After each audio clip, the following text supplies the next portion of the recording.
Before there was light, before there was darkness, before there was anything at all, there was the void. Imagine, if you can, a nothingness so complete that even the concept of emptiness would be too much. No stars wheeling in distant galaxies, no earth beneath your feet, no sky above your head, not even the gentle whisper of wind, because there was no air to carry it. This was Ginnungagap, the yawning void, the place where everything would begin, and where everything would, one day, return.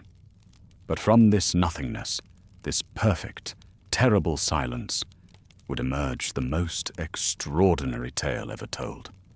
A story of gods who would sacrifice eyes for wisdom, of heroes who would challenge dragons, of a world tree whose roots touched the foundations of reality itself.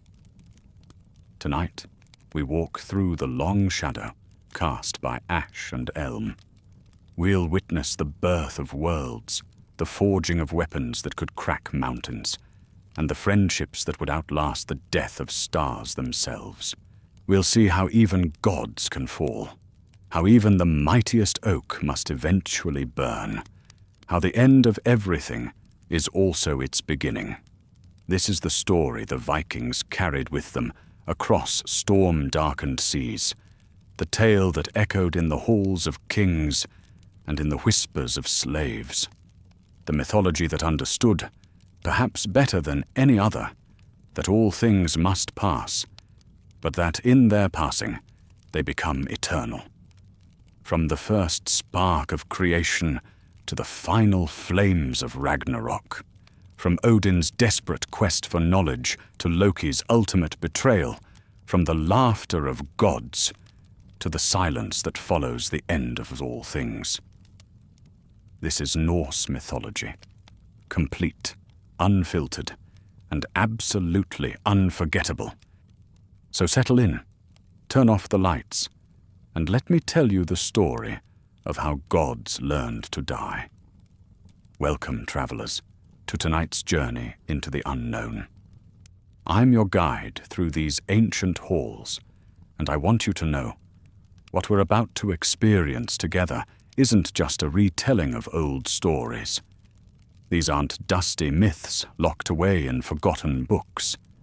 These are living, breathing tales that shaped the very soul of a people. Stories that still whisper to us across 1,000 years of silence. Tonight, we're going to walk paths that Vikings once trod. We'll stand in the shadow of Yggdrasil, the world tree that holds all reality in its branches. We'll witness Odin's desperate sacrifices, Thor's thunderous battles, and the moment when even the gods realized that their time was ending. But here's the thing about stories this powerful. They're meant to be shared. They're meant to ripple outward from one mind to another, the way they did around fires in ancient longhouses. So if this tale moves you, if it makes you see the world a little differently, I'd be honored if you'd share it forward. Hit that like button.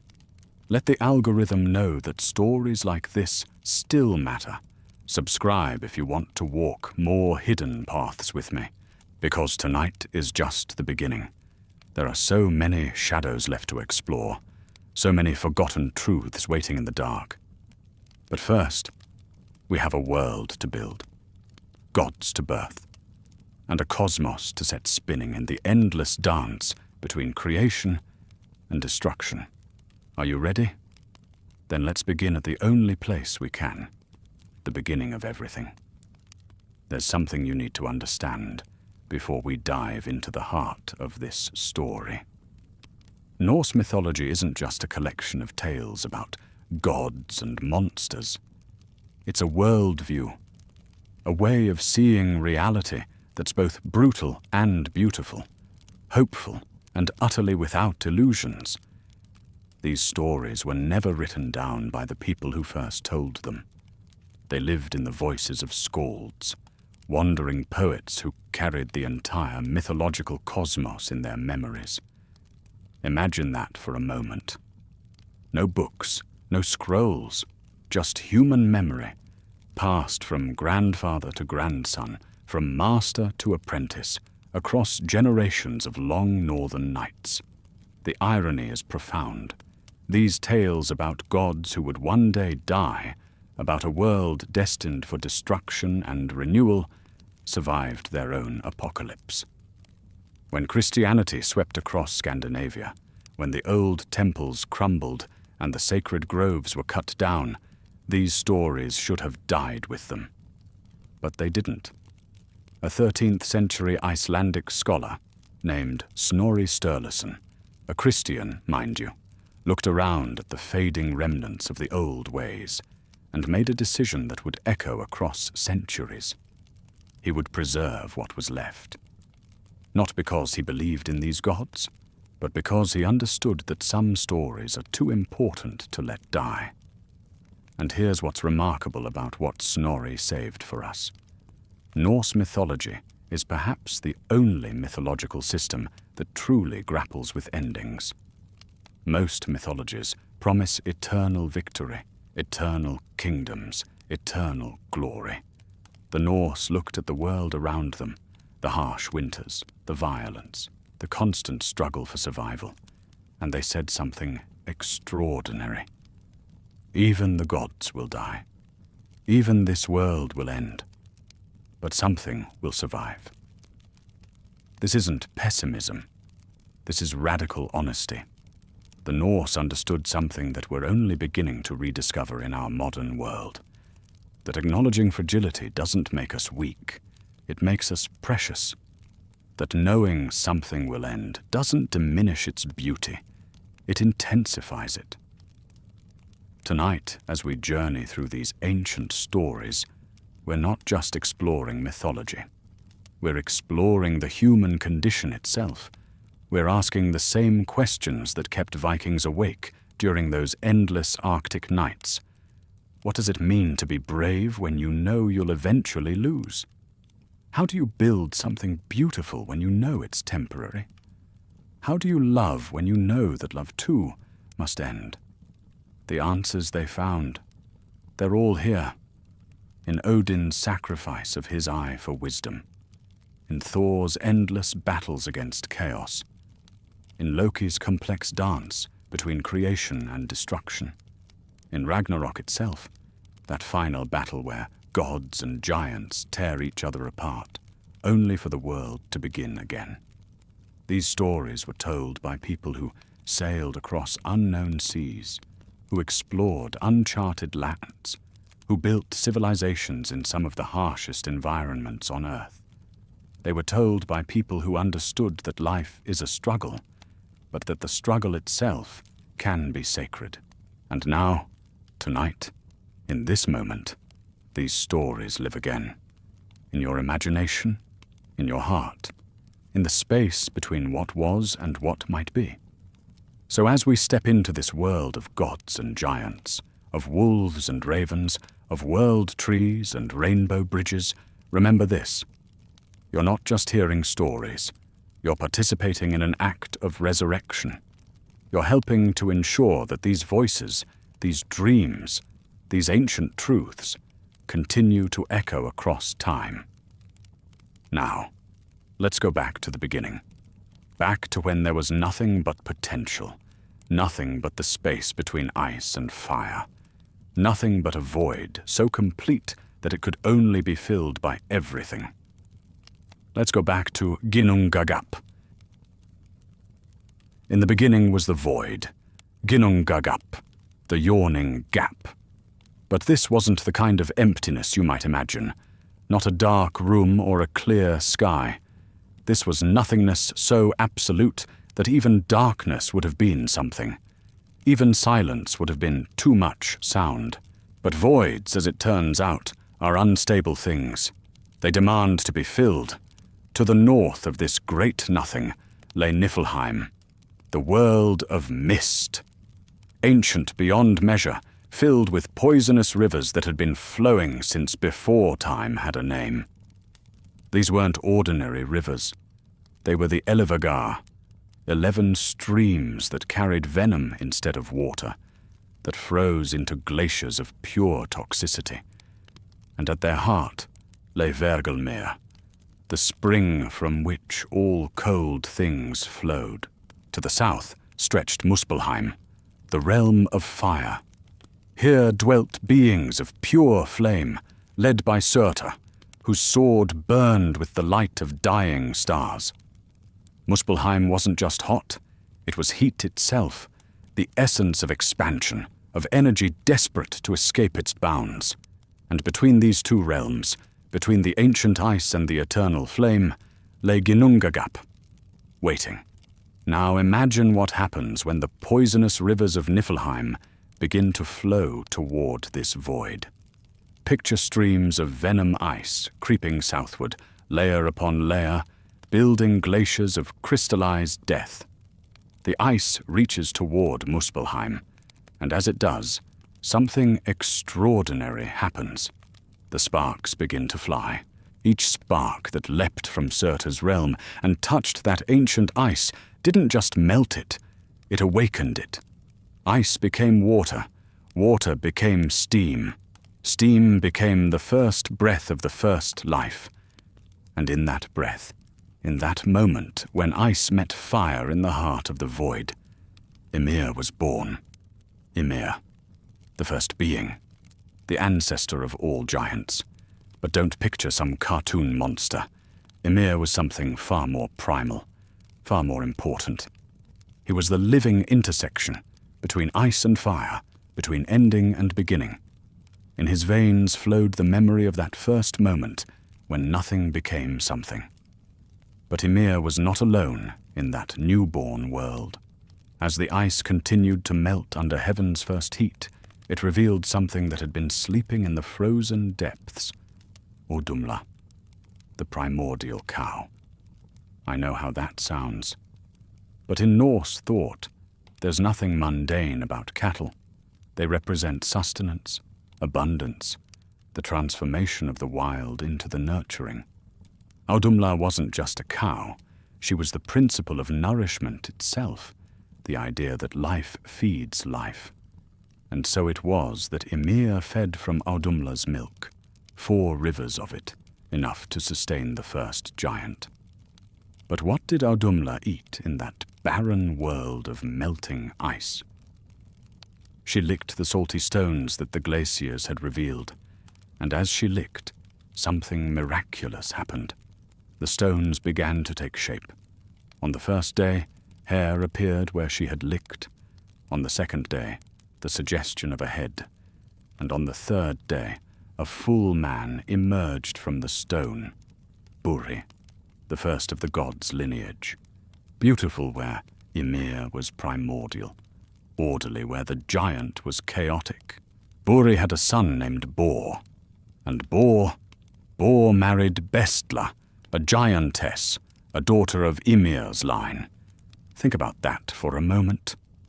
The very first marriage in this cosmos was between the forces of order and chaos, between the divine and the gigantic.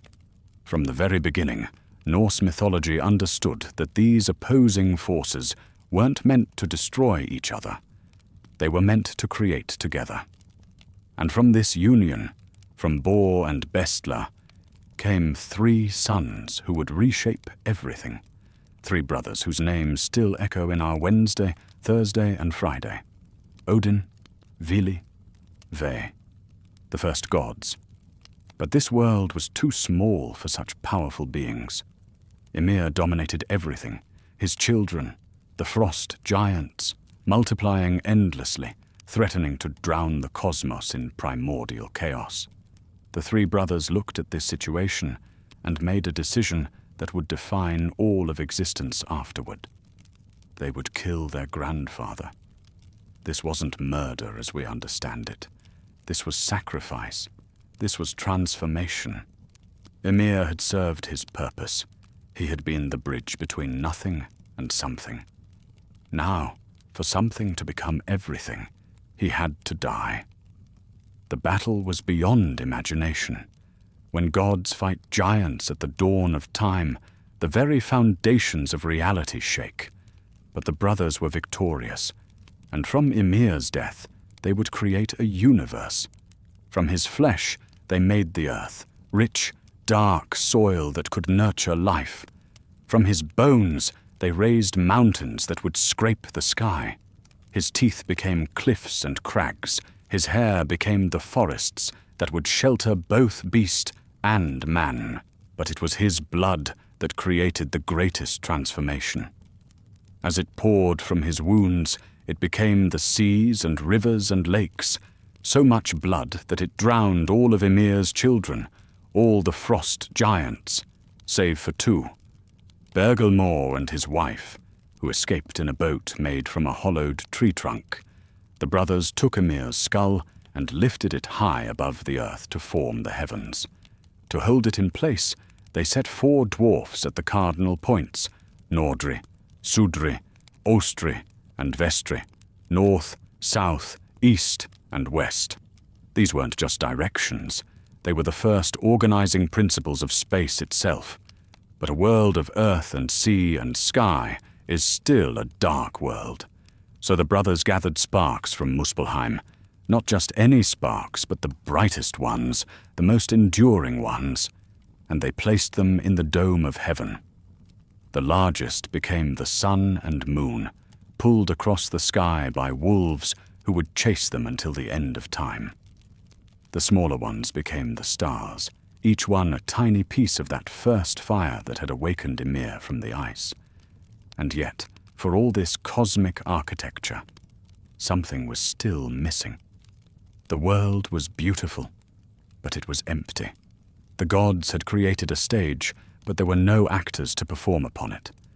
Walking along a beach one day, because even gods need to walk sometimes, need to think, Odin, Vili, and Ve found 2 pieces of driftwood, an ash tree and an elm, carved by wind and wave into almost human shapes. And in that moment, looking at those 2 pieces of wood, the brothers saw potential. They saw something that could be more than divine, more than giant. They saw something that could choose.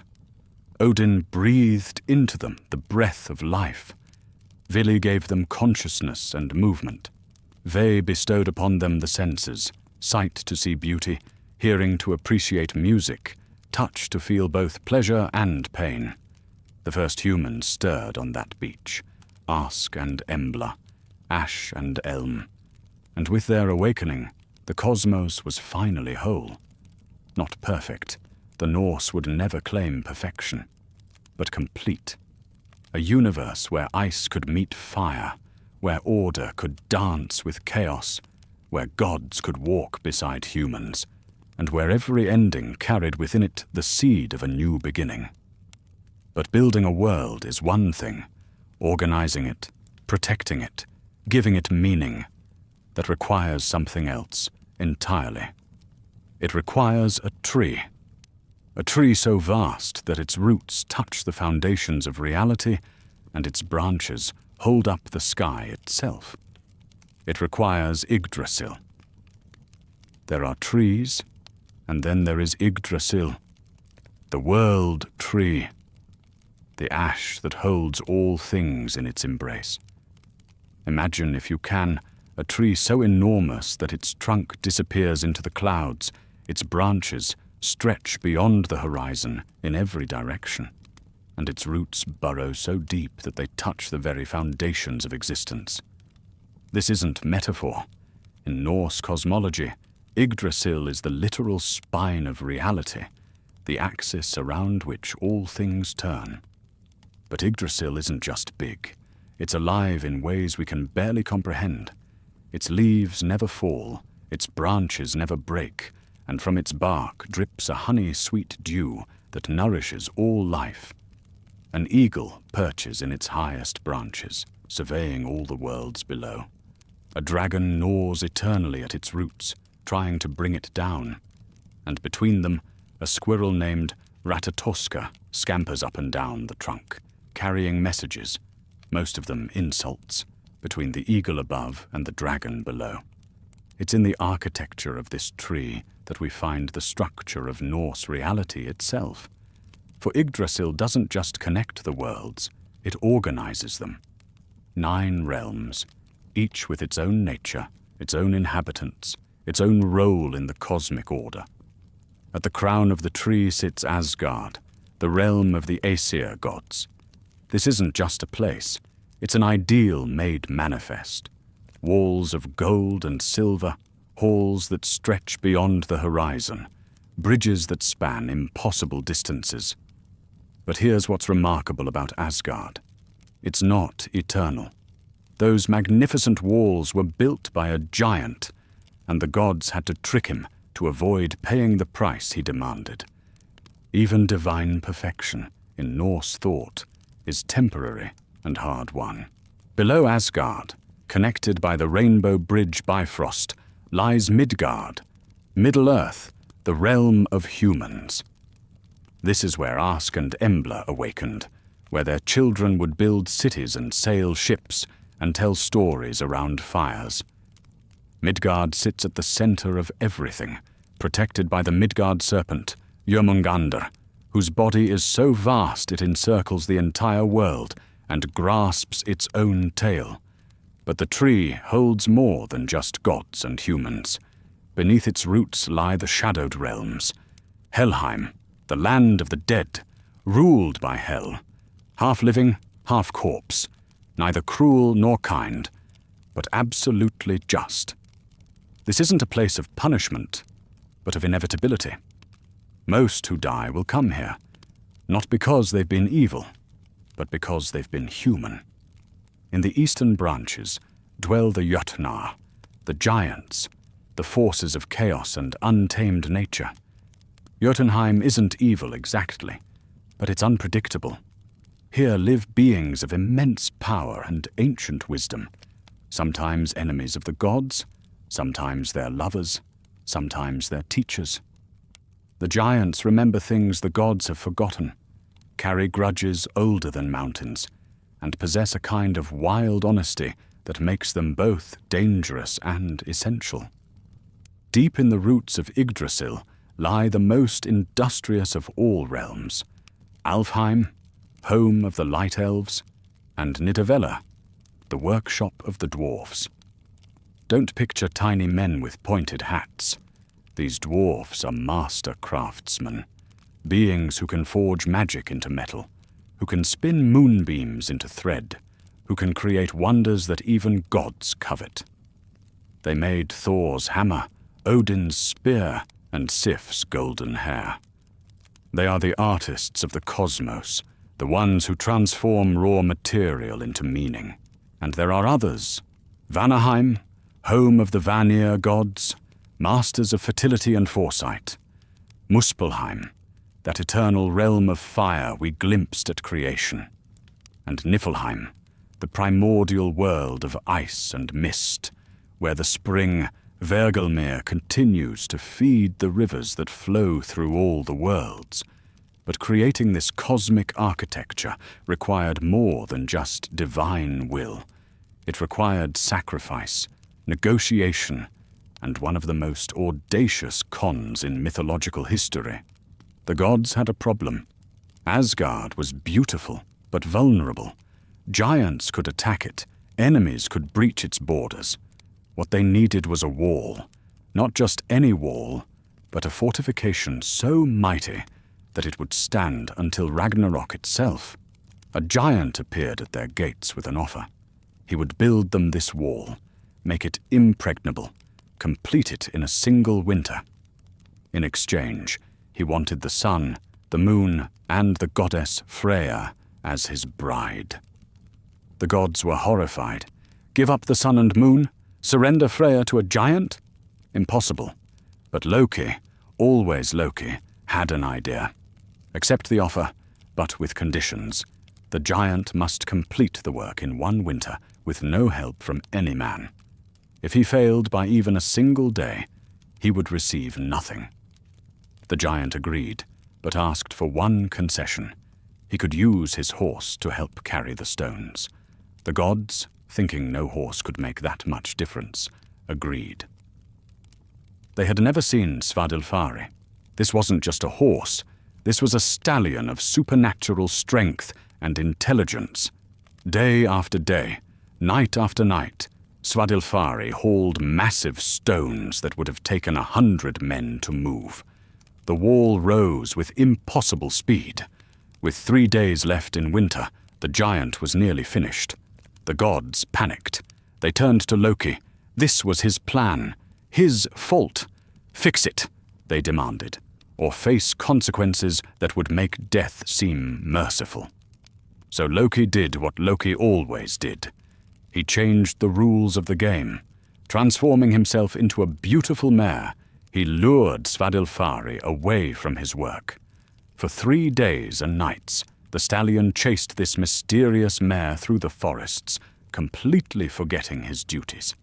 The giant, working alone, could not finish the wall in time, and when he flew into a rage, revealing his true nature as a mountain giant, Thor stepped forward with Mjolnir and ended the threat with a single blow. Asgard had its wall, the gods kept the sun and moon, and Freya remained free. But the story wasn't over. Months later, Loki returned to Asgard leading a foal, an 8-legged colt of extraordinary beauty and speed. This was Sleipnir, the offspring of Loki and Svadilfari, the horse that would become Odin's mount and the swiftest steed in all the 9 realms. This story tells us something crucial about Norse cosmology. Even the gods' greatest achievements come with a price. Even their most sacred spaces are built through trickery and violence. The wall protects Asgard, but it also represents the gods' willingness to break their word when survival is at stake. And in the center of it all, Yggdrasil continues to grow.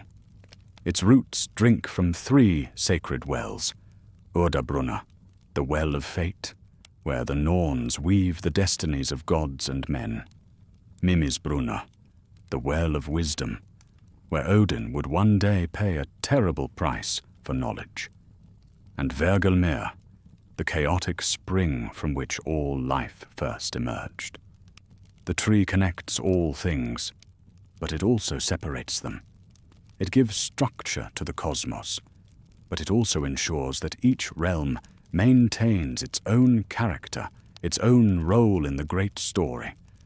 Gods remain gods, giants remain giants, humans remain human, but they are all part of the same living system, all dependent on the same sacred tree. And walking through this vast cosmological architecture, ruling over gods and watching over humans, came the most complex figure in all of Norse mythology, the All-Father, the Wanderer, the one-eyed seeker of wisdom who would sacrifice everything, including himself, in his desperate quest to understand the nature of existence. Odin was coming into his power, and with him, the real story of the gods was about to begin. If you've ever wondered what it would be like to meet your heroes and discover they're nothing like you expected, then you understand the Aesir. These aren't the pristine, marble-white gods of classical mythology. These are beings of blood and sweat and desperate need, gods who make mistakes, who lie to each other, who struggle with the same fundamental questions that keep humans awake at night. And at their center stands Odin, the All-Father, the Wanderer, the hanged god. One-eyed, grey-bearded, wrapped in a blue cloak that seems to shift like storm clouds. He rides Sleipnir across the sky, carries the spear Gungnir that never misses its target, and commands 2 ravens, Hugin and Munin, Thought and Memory, who fly across all the 9 realms each day and return to whisper the world's secrets in his ears. But here's what makes Odin truly extraordinary. He's the only god in any mythology who's genuinely terrified of his own ignorance. Most divine beings are content with their power, their immortality, their worshippers. Odin is consumed by the knowledge that he doesn't know enough, that there are secrets in the universe that could save his people, his family, his world. If only he could find them. This hunger for wisdom, drives him to extremes that border on madness. He disguises himself as a wanderer and walks among humans, learning their stories, testing their hospitality, seeking those fragments of truth that can only be found in mortal hearts. He practices Seidra, magic that other gods consider unmanly, because he needs every advantage he can get. He trades his eye for a drink from Mimir's well, because some wisdom is worth any price. And one day he will hang himself from Yggdrasil's branches, pierced by his own spear, for 9 days and 9 nights without food or water, sacrificing himself to himself, dying to learn the secrets of the runes, the written magic that can shape reality itself. Odin is terrifying not because he's cruel, but because he's desperate. He's a father who knows his children are doomed, a king who's seen visions of his kingdom's fall, a god who understands that even gods can die. Everything he does, every sacrifice, every deception, every moment of wandering, is driven by his frantic need to find some way to change what cannot be changed. But if Odin is complexity incarnate, his son Thor is something far more straightforward. The thunder god, the protector of Midgard, red-bearded, massively strong, wielding Mjolnir, the hammer that can level mountains and always returns to his hand. Thor is the god you'd want as a friend. He's honest to a fault, loyal beyond measure, and utterly committed to protecting those who can't protect themselves. When giants threaten Midgard, it's Thor who stands between them and humanity. When monsters emerge from the primordial chaos, it's Thor who drives them back. He's not particularly clever, he's the first to admit it, but he doesn't need to be clever. He just needs to be Thor. His adventures are legendary. He once fished for the Midgard serpent using an ox head as bait and nearly pulled the creature from the ocean depths. He's traveled to giant halls disguised as a bride, fought supernatural cats that turned out to be illusions, and engaged in drinking contests with the ocean itself. These aren't just stories. They're expressions of a fundamental truth about Thor's character. He meets every challenge head-on, no matter how impossible it seems. But perhaps the most important thing about Thor is his relationship with his father. Where Odin is distant and calculating, Thor is present and immediate. Where Odin sacrifices for abstract wisdom, Thor fights for concrete protection. They love each other, but they don't understand each other. And that tension between the wisdom that prepares for disaster and the strength that faces it runs through all of Norse mythology. Standing between these two powerful males is Frigg, Odin's wife, and the Queen of Asgard. Don't make the mistake of thinking she's a passive figure. Frigg is one of the most powerful beings in the Norse cosmos, a master of cider magic who can see the future as clearly as Odin can, though she chooses to keep her visions to herself. Frigg is the goddess of marriage, motherhood, and the domestic sphere. But in Norse culture, that makes her the guardian of the most sacred bonds. She's the one who tries to hold the Aesir together, who smooths over the conflicts between proud gods, who works tirelessly to protect her family from the disasters she can see approaching.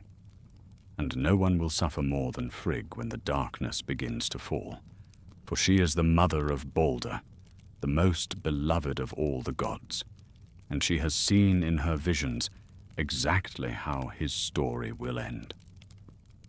But we'll come to that tragedy later. For now, know that Frigg represents something crucial in the Norse worldview, the idea that love is not passive, but active, not weak, but fierce, not naive, but fully aware of the cost of caring. Balder himself is everything good in the Norse cosmos made manifest, beautiful beyond description, wise beyond his years, so pure that nothing impure can exist in his presence. Light radiates from him literally.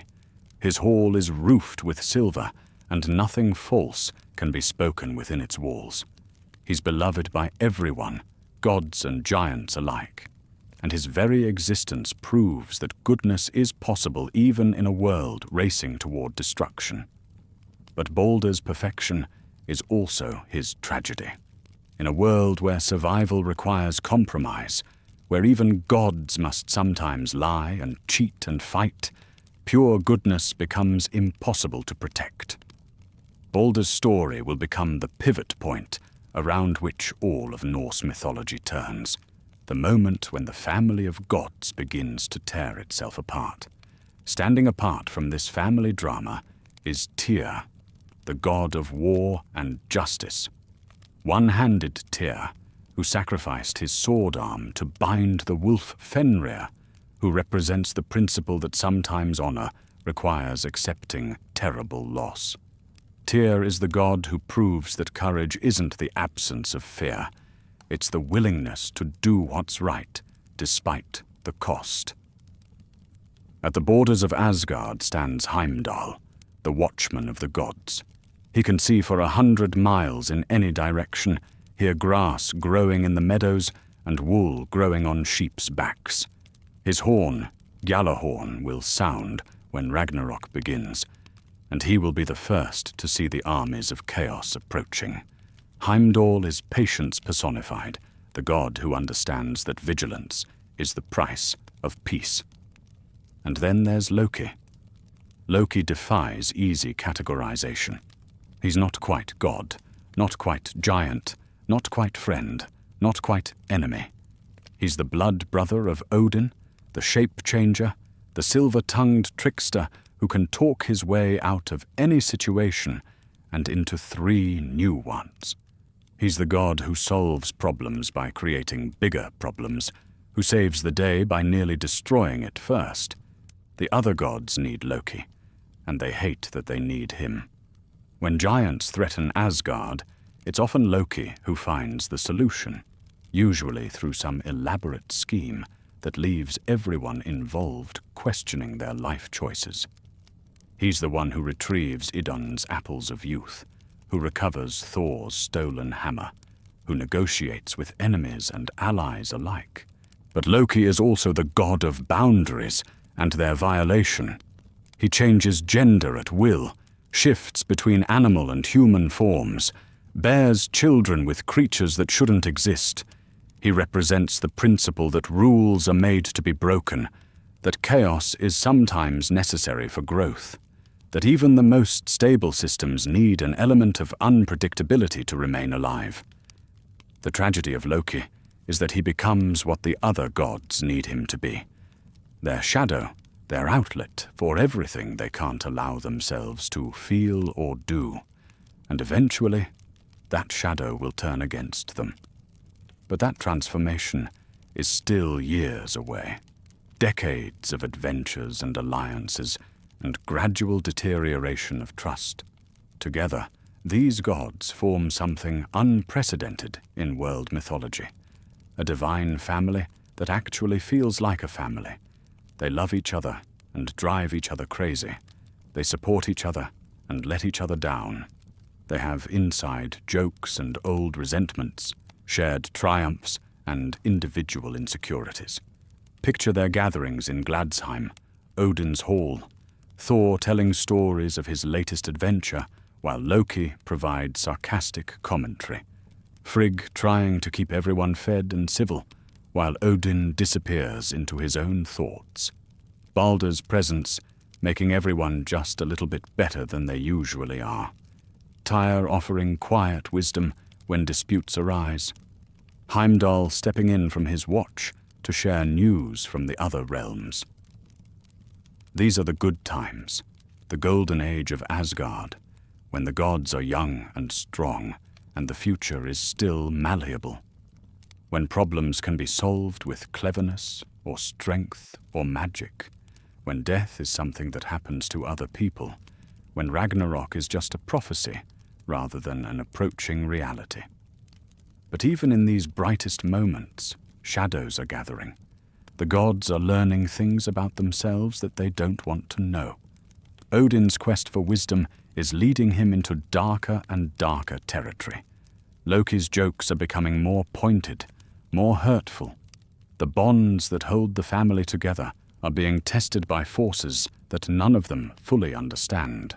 And there are other forces at work in the universe, powers that predate the gods, that represent principles older and more fundamental than divine authority. The Norns, the three sisters who weave fate itself, who determine the destiny of gods and men alike. They know things that even Odin doesn't know, and what they know is terrible. For Odin's quest for wisdom will lead him to a discovery that will change everything. He will learn that knowledge comes at a price, that some truths are too dangerous to know, and that the very act of seeking to prevent disaster can ensure that it happens. He will hang himself from Yggdrasil's branches, sacrifice himself to himself, and in that moment of death and rebirth, he will learn the secret of the runes. But he will also learn something else, something that will haunt him for the rest of his existence. He will learn exactly how his story ends. There comes a moment in every seeker's journey when they must decide, how much are you willing to sacrifice for truth? How much of yourself are you prepared to lose in order to understand? For Odin, that moment came when he realized that all his wandering, all his questioning, all his desperate searching had brought him to the edge of a terrible understanding. The visions were getting clearer. The prophecies were becoming more specific. The future was crystallizing into something that looked very much like ending. And so one day, Odin made a decision that would define not just his own fate, but the fate of all the gods. He walked to Yggdrasil, the great world tree, and he looked up into its branches with the eyes of a man who had run out of options. Imagine the scene. The All-Father, ruler of Asgard, approaching the cosmic axis with a spear in his hand and desperation in his heart. The tree stretches infinitely above him, its branches holding up the sky, its roots plunging into the wells of memory and fate. This is where everything connects, where all knowledge ultimately flows. He pierced himself with Gungnir, his own spear, and then he hanged himself from the branches of the world tree. For 9 days and 9 nights, Odin hung there. No food, no water, no comfort from any being in all the 9 realms. The wind tore at his cloak, the ravens circled overhead crying his name, and still he hung there, dying by degrees, sacrificing himself to himself in the most profound ritual of transformation ever attempted. But why? Why would a god choose to die? Because Odin understood something that most divine beings never grasp, that power without wisdom is meaningless, that authority without understanding is hollow, that to truly lead, you must first truly suffer. On the 9th night, as death finally began to claim him, the runes revealed themselves. Not just as symbols, but as forces, the fundamental patterns that underlie all reality, the written magic that can reshape the world itself. He saw them blazing in the darkness behind his dying eyes, each one a key to cosmic secrets, each one earned through pain. But the runes were not the only revelation. As Odin hung there between life and death, between divine and mortal, between hope and despair, he saw something else. He saw how the story ends. He saw Ragnarok, not as distant prophecy, but as inevitable reality. He saw the wolf Fenrir breaking free from his bonds. He saw Loki leading the armies of chaos against the gods. He saw the fire of Surtur consuming all the 9 realms. He saw his own death, his son's death, the death of everything he had worked to build and protect. And here's the terrible irony. In seeking the knowledge to prevent disaster, Odin learned that the disaster was already written into the very structure of reality. The runes that gave him power also showed him powerlessness. The wisdom that was supposed to save his people revealed that some things cannot be saved. When Odin finally cut himself down from the tree, when he drank the mead that restored his strength and returned to Asgard, he was no longer the same being who had climbed into those branches. He carried within him the weight of absolute knowledge, the knowledge that all his efforts, all his sacrifices, all his desperate love for his family and his people would ultimately fail. This is why the post-sacrifice Odin becomes increasingly distant, increasingly manipulative, increasingly willing to break his own moral codes. He's not becoming evil. He's becoming desperate.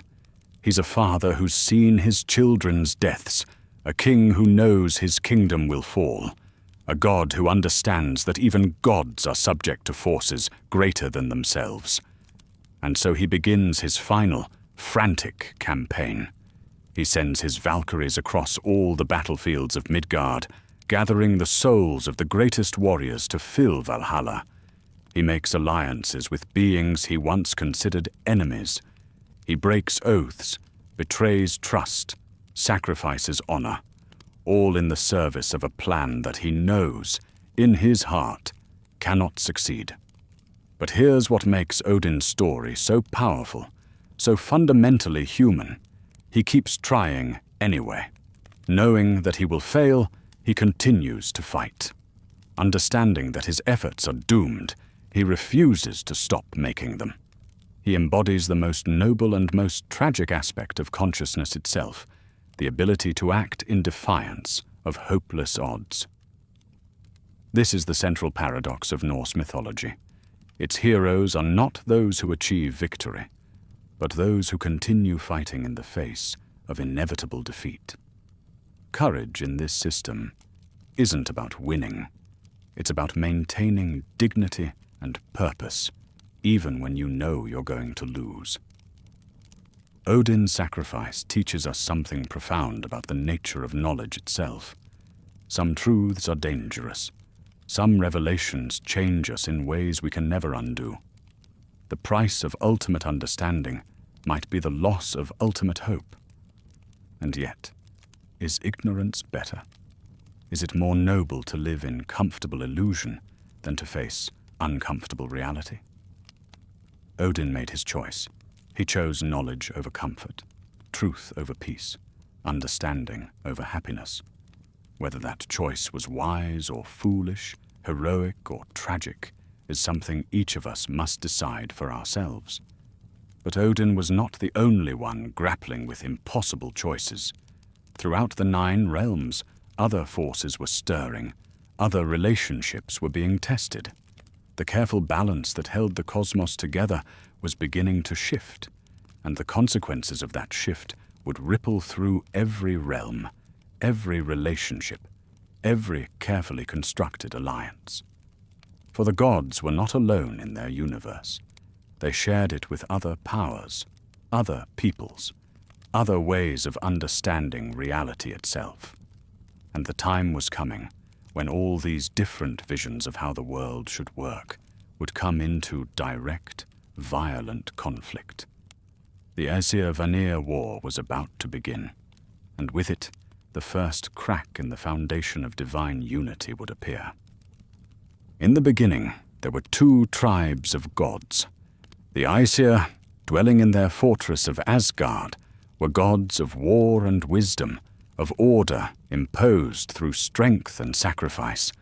They built walls, they made laws, they drew boundaries between what was acceptable and what was chaos, between civilization and the wild forces that sought to tear it down.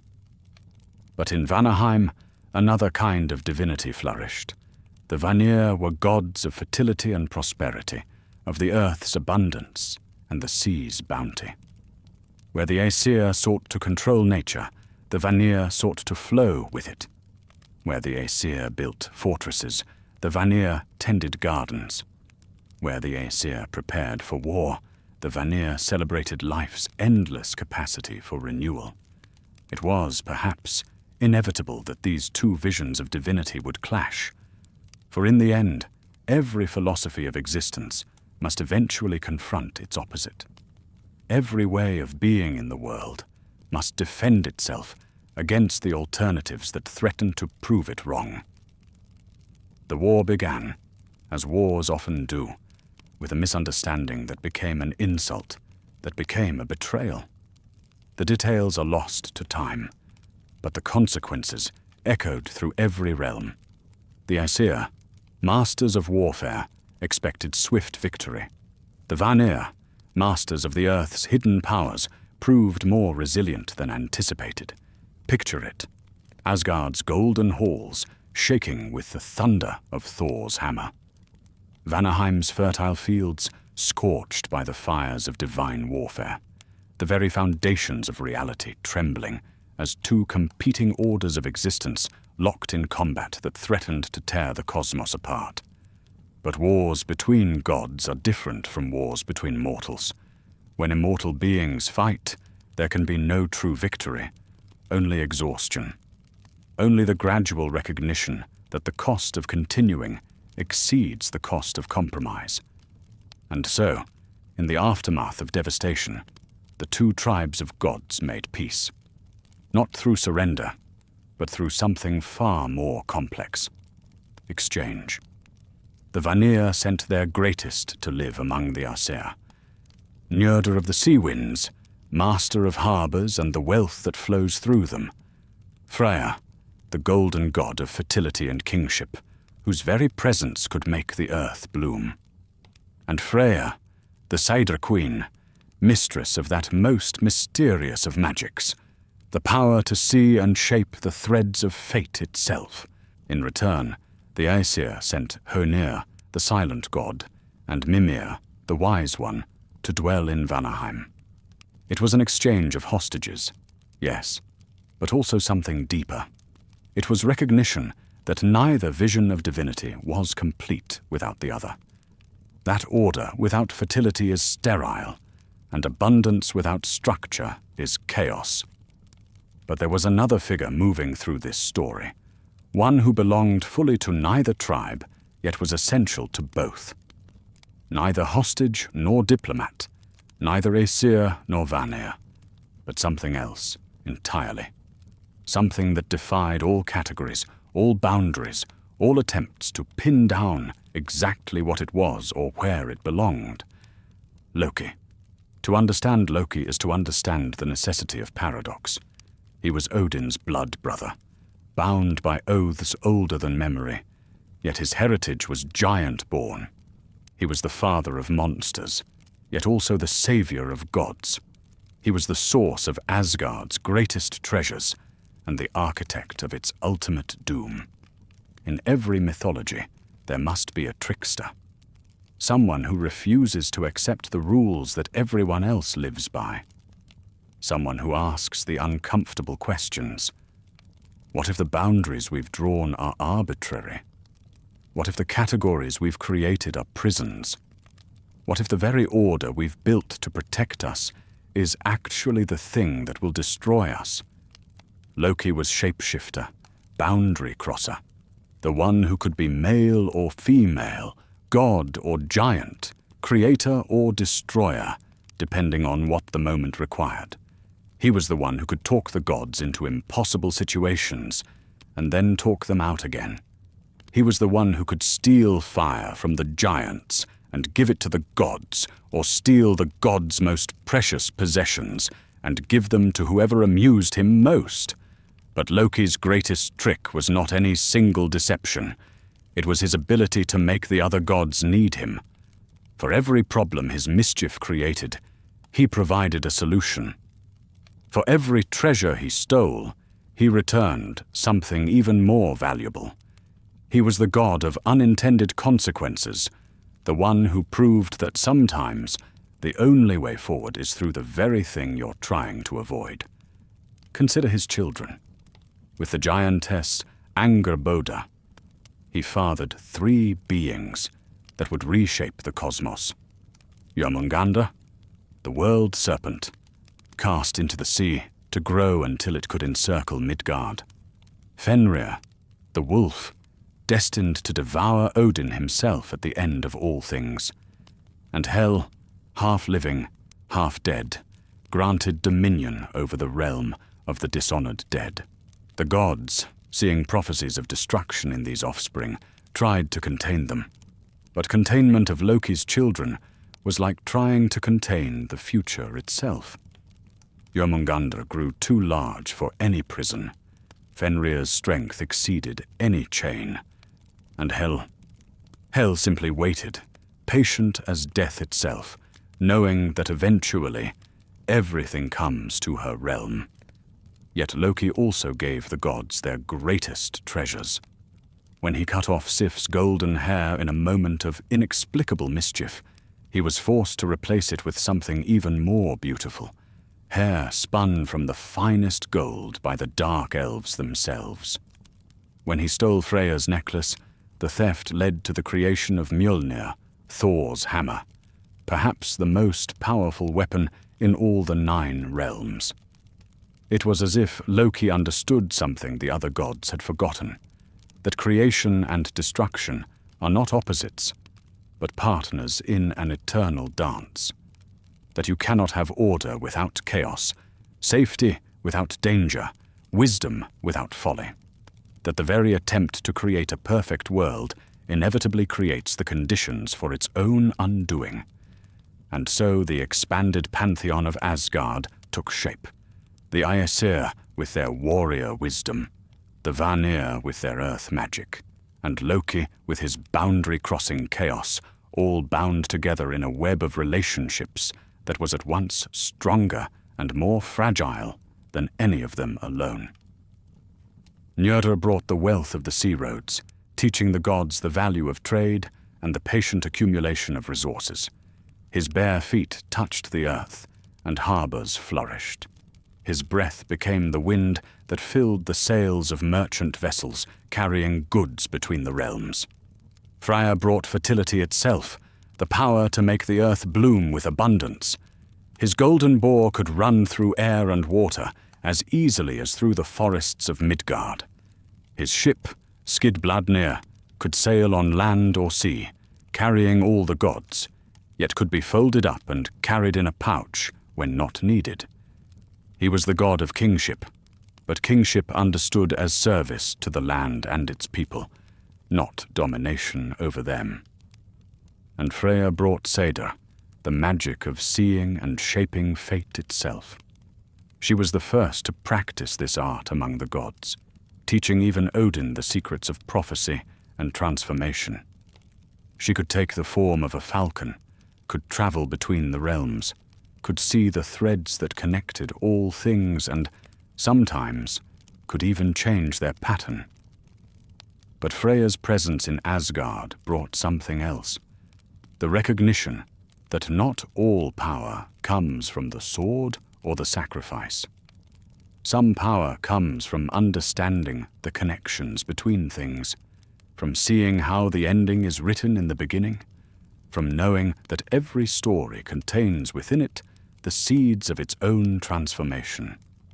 The integration of the Vanir into Asgard was not without its tensions. The Aesir were used to solving problems through strength and cunning. The Vanir approached difficulties through patience and harmony.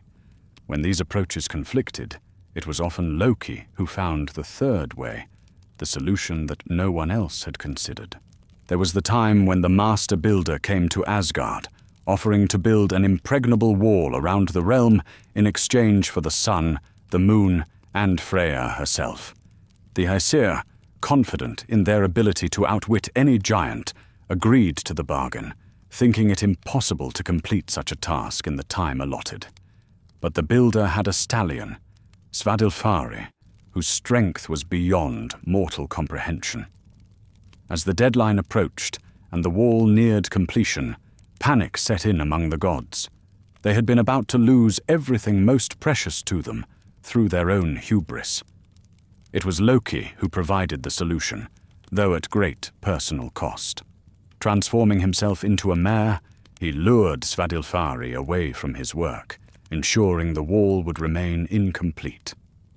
But consequences followed Loki everywhere, and from that union came Sleipnir, the 8-legged horse that would become Odin's mount, a steed that could travel between the realms as easily as a normal horse could cross a field.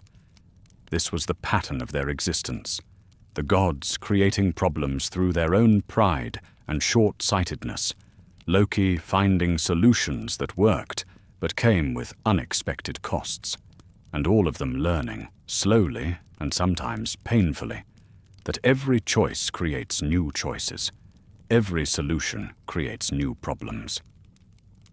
The presence of the Vanir gods brought something else to Asgard, a different understanding of time. The Aesir lived in the eternal present of the warrior, always ready for the next battle, the next challenge, the next opportunity to prove their worth. But the Vanir understood cycles, the slow turn of seasons, the patient accumulation of growth, the way that endings become beginnings. Freya's presence reminded them that true power is not the ability to destroy, but the ability to create and sustain. His golden boar, Gullinbursti, could outrun any horse, but it chose to run slowly, ensuring that the fields it blessed had time to absorb its fertility.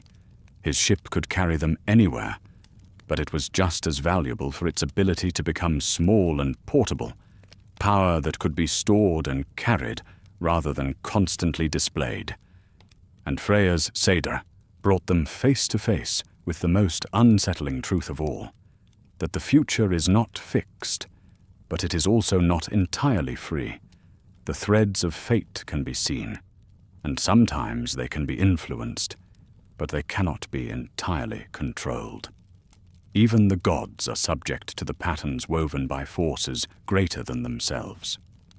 But perhaps the most significant change that came with the integration of the Vanir was the recognition that their golden age, this time of expansion and prosperity and apparent harmony, was not permanent.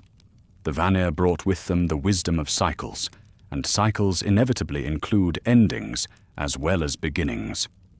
In the great hall of Asgard, where Aesir and Vanir now feasted together, where Loki's wit entertained and occasionally alarmed the assembled gods, where the spoils of war and the abundance of peace were shared among immortal beings who had learned to live, if not in perfect harmony, then at least in functional cooperation, the first shadows of the ending were already gathering. For among all the gods, there was one whose light burned brighter than any other, whose joy was so pure and whose presence so beloved that his very existence had become the foundation of their happiness. Balder the Beautiful, son of Odin and Frigg, whose smile could brighten even the darkest corners of the 9 realms. And in his dreams, Balder had begun to see his own death. The gods had learned to live with war and peace, with order and chaos, with the wisdom of sacrifice and the joy of abundance. They had bound their enemies and made treaties with their rivals.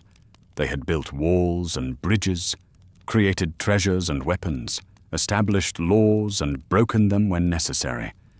But they had not yet learned to live with the most fundamental truth of all, that everything they had built, everything they had fought for, everything they loved, was temporary. The cycles that the Vanir had brought with them included not just the gentle turning of seasons, but the great turning of ages. The gods were about to learn that the greatest threats do not come from enemies outside the walls, but from the contradictions within. That the very qualities that make something precious also make it vulnerable. That the brightest lights cast the deepest shadows. And at the center of it all, the dreams of one beloved god would become the nightmare of them all. For Balder's death would not be just a personal tragedy, but the first note in the symphony of endings that would eventually consume everything the gods had built. The age of heroes was ending. The age of consequences was about to begin. But before the twilight fell, there was an age when the line between mortal and divine grew thin as morning mist, when heroes walked the earth with such courage and nobility that their deeds echoed in the halls of Asgard itself, when the Valkyries rode forth not just to collect the dead, but to witness acts of such breathtaking bravery that even the gods paused in their eternal deliberations to watch. This was the age when humanity proved that mortality need not mean insignificance, that a life bounded by death could burn brighter than the endless existence of the immortals, that sometimes the greatest stories are told not by those who have forever to tell them, but by those who have only one chance to get them right. Listen, then, to the tale of Sigurd the Volsung, dragon slayer, hero of heroes, whose story the skalds still sing in the long winter nights. His saga begins, as all the greatest sagas do, with a broken sword and a promise made in blood. Sigmund, Sigurd's father, had carried a blade that was no ordinary weapon. It was forged from the fragments of Gram, the sword that Odin himself had driven into the Branstock oak, declaring that whoever could draw it forth would be worthy of its power. Sigmund alone had proven equal to that test, and the sword had served him through countless battles, never failing, never dulling, cutting through armor and bone as easily as through morning air. But even the greatest weapons can be broken by the will of the gods. In his final battle, Sigmund faced a one-eyed stranger who carried a spear that seemed to drink light itself. When Gram struck that spear, the divine blade shattered and Sigmund fell, knowing that his time had ended, but his bloodline would continue. Sigurd inherited the fragments of that broken blade, and with them, a destiny that had been written in the stars before his birth. For there was a dragon in the world, a creature of such terrible power that it had gathered to itself a hoard of gold beyond mortal comprehension. Fafnir, once a man, now transformed by greed into something that was barely recognizable as having once been human. Dragons in the old stories are never just dragons. They are what we become when we choose possession over connection, when we decide that having everything is more important than being anything. Fafnir had chosen the gold over his own humanity, and in doing so had become something that existed only to guard what it could never truly enjoy. Sigurd took the fragments of his father's sword to Regin, the master smith, and together they reforged Gram into something even greater than it had been before. The new blade was so sharp it could cut through an anvil, so true it could slice a hair floating on water, so perfectly balanced that it felt like an extension of Sigurd's own arm. Picture the confrontation. Sigurd, young and golden-haired, standing before the dragon's lair with nothing but his reforged blade and a courage that burned brighter than Fafnir's hoarded gold. The dragon, massive beyond comprehension, its eyes like molten copper, its breath turning the very air to poison, its scales harder than the finest armor ever forged. But Sigurd did not meet the dragon head-on, for he had learned the value of cunning as well as courage. He dug a pit in the path where Fafnir would travel to water, and when the great beast passed overhead, he drove Gram upward into the one spot where the dragon's armor could not protect it, the soft flesh of its belly. With Fafnir's death, something fundamental shifted in the world. The dragon's blood, when it touched Sigurd's lips, granted him the ability to understand the speech of birds. The gold, when he claimed it, carried with it both great power and a curse that would follow him to his grave. And most significantly, the act of dragon-slaying marked him as something more than mortal, something worthy of the attention of the gods themselves. For the Valkyries had been watching. These were not mere collectors of the dead. but choosers of the slain, divine maidens, who rode across the battlefields of the 9 realms, seeking out acts of valor worthy of Valhalla. They were Odin's daughters, his shield maidens, his most trusted servants in the great work of preparing for the final battle. Picture them, armored in light itself, mounted on horses that could gallop across the rainbow bridge as easily as across earthly fields. Their spears never missed their mark, their shields could turn aside any blow, and their eyes could see the threads of fate that connected every warrior's choices to their ultimate destiny. But the greatest of all the Valkyries was Brunhild, and her story became intertwined with Sigurd's in ways that neither mortal nor divine could have foreseen. For she committed the one sin that even the gods could not forgive. She chose love over duty, personal desire over divine command.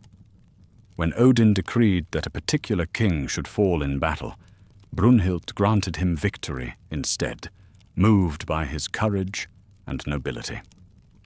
For this act of defiance, she was stripped of her divine nature and condemned to sleep surrounded by a wall of fire, until a hero brave enough to cross that barrier should claim her as his bride. Sigurd, guided by the wisdom he had gained from the dragon's blood, found her there. He crossed the wall of fire as easily as a man might step across a stream, for his courage was pure and his purpose was true. When Brunhild woke to find him standing over her, she knew that her long punishment had ended and her true life was about to begin. But mortal love, no matter how pure, cannot escape the web of fate that the gods have woven. Sigurd's destiny was larger than his personal happiness, and the curse of the dragon's gold would find ways to twist even the most noble intentions into tragedy. The details of what followed are complex.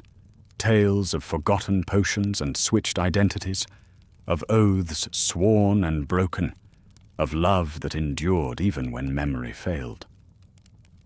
But the heart of the story is simple. 2 souls who found each other across the gulf between mortal and divine, only to discover that some chasms are too wide to bridge, no matter how strong the love that attempts to span them. Sigurd's death, when it came, was not in glorious battle against monsters or gods, but through treachery and human weakness. The dragon slayer, who had faced the greatest evil of his age without flinching, fell to a blade thrust by those he trusted most. And Brunhild, rather than live in a world without him, chose to join him on his funeral pyre, her divine nature finally released in the flames that consumed them both. But their story did not end with their deaths, for the greatest heroes do not simply disappear when their earthly time is finished. They become part of the eternal army that gathers in Valhalla, the Einherjar, the chosen slain who will fight beside the gods in the final battle. Valhalla itself defies mortal comprehension, a hall so vast that its rafters are made from the spears of fallen warriors, its roof thatched with golden shields. 540 doors, each wide enough for 800 warriors to march through side by side. A place where the honored dead feast each day on the flesh of Serimnir, the boar that is slaughtered each morning and reborn each evening, drinking mead that flows from the udders of the goat Hydron. But Valhalla is not paradise as mortals understand it. It is a barracks, a training ground, a place where the greatest warriors of all time prepare for the one battle that will determine the fate of all existence. Each day they fight, learning new techniques, testing their skills against opponents who are equally skilled and equally determined. Each evening they feast together, sharing stories and strategies, bound by the knowledge that their individual glories have been subsumed into a greater purpose. The Valkyries move among them, no longer choosers of the slain, but servants of the hall, bringing mead and wisdom in equal measure. They are the bridge between the mortal heroes and the divine purpose that now guides their existence. They remember what it was like to ride the battlefields of Midgard, and they help the Einherjar understand how their earthly deeds fit into the cosmic pattern. For every act of courage, every moment of selfless heroism, every choice to stand against overwhelming odds, all of these become part of the great work that the gods have been preparing since the first day of creation. The heroes who walked among mortals, who proved that finite beings could achieve infinite glory, are now essential to the survival of existence itself. But even as the greatest heroes took their places in Valhalla, even as the gods gathered their strength for the trials ahead, the shadows were lengthening across all the 9 realms. For heroism, no matter how pure, cannot prevent the cycles of time from turning. And the greatest heroes often burn brightest just before the darkness falls. In Asgard, Balder the Beautiful continued to dream of his own death, and with each passing night, those dreams grew more vivid, more specific, more impossible to ignore. The age of heroes was ending, but the age of consequences had only just begun.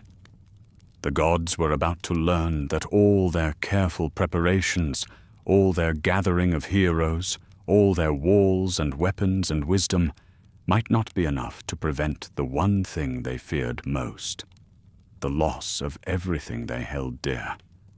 For the brightest light in all the 9 realms was about to be extinguished, and with it, the last hope that the Golden Age could continue forever. There are some beings in this world who seem to carry light within them, as if they were made from concentrated joy and given form. Balder the Beautiful was such a being. Son of Odin and Frigg, brother to Thor, he was beloved not because he was powerful, though he was, but because his very presence made existence feel worthwhile. To look upon Balder was to understand why the gods had fought so hard to create and preserve their world. He was what they were protecting. He was the reason all their sacrifices and struggles had meaning. He was proof that beauty and goodness could exist in a universe that seemed designed to crush both. His hall, Breidablik, was a place where no lie could be spoken, no evil deed could be planned. The very air there seemed to shimmer with truth and peace. His ship, Hringhorni, was the largest vessel ever built, a floating palace that could carry all the gods and their retinues across the seas between worlds. Even his horse, gifted by Odin himself, moved with such grace that it seemed to dance rather than run. But in the spring of what should have been another year of peace and prosperity, Balder began to dream, and his dreams were unlike any that had come before, not visions of possibility or memory, but something else entirely. Something that felt less like dreams and more like prophecy. Night after night he saw his own death, not as a distant possibility, but as something immediate, inevitable, approaching with the certainty of sunrise. He saw himself falling, saw the light going out of his eyes, saw the grief that would consume all who loved him. He saw the beginning of the end of everything. When Balder shared these dreams with the other gods, the reaction was swift and absolute. This could not be allowed to happen. Not to Balder. Not to the one whose loss would tear the heart out of existence itself.